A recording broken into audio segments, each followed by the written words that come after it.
What's up, everybody? I'm Chris. We're here in the Real Board Loft, and we're here today to talk about the Tomo Vanguard from Firewire Surfboard. So this is the chop nose surfboard that probably first got you thinking about riding an alternative shape. We've seen this down at the beach. Maybe someone was out in the lineup shredding with it. We were wondering, what the heck are they surfing on? This is probably it right here. The Vanguard incorporates a lot of design elements. The shaper, Daniel Thompson's been exploring for a little while to make a really efficient board that gets up and goes, stays on top of the water. And we're going to talk to you about the design elements that make the Vanguard work and why it has this funky shape. So we're holding two different sizes here. One important thing to know about the Vanguard is you want to size it 6 to 8 inches smaller than your standard shortboard. Okay, the boards are extremely efficient, and when you create that efficiency, you also need to reduce the volume, reduce the surface area of the board so it doesn't feel like you're riding a board that's huge for you. So we've got here a board, it's in the 5'11" range, and this board is 35 liters. So this would be a groveler for someone my size, around 180 pounds.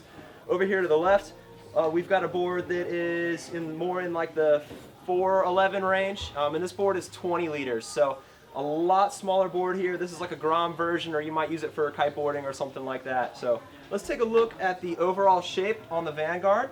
The board has a very efficient parallel rail outline. So when we look at a board and the rails are really parallel, that means it's going to knife through the water really quickly. It's going to want to sit up on top of the water and go super fast because it doesn't have a ton of drag. The curvier the outline of the board is, the more drag we get. So by making the outline very parallel, the board is extremely efficient.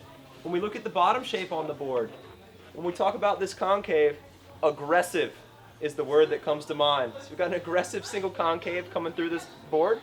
And then as we exit out through the tail, it stays pretty aggressive, just a very minor double here close to the tail to help you rock from rail to rail.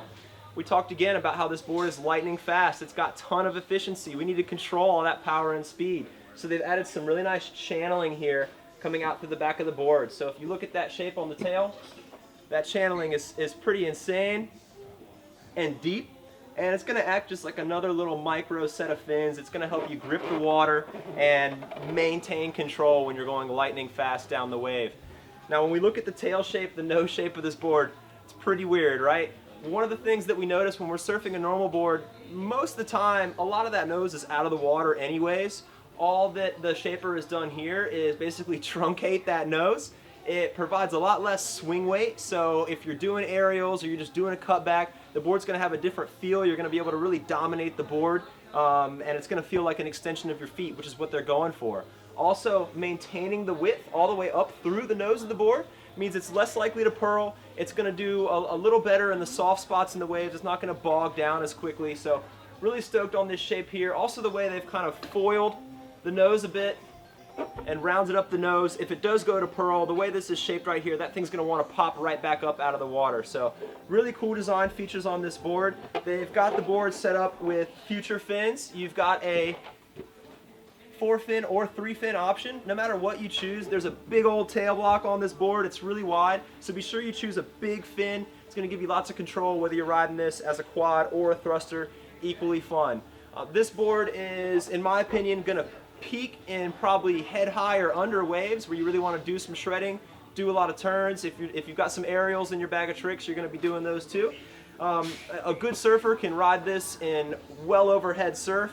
However, if you are in those really powered conditions, you might want to check out the V4 or the Nano. There are other Tomo shapes that have a lot of this same tech, but they're a little more suited for bigger waves.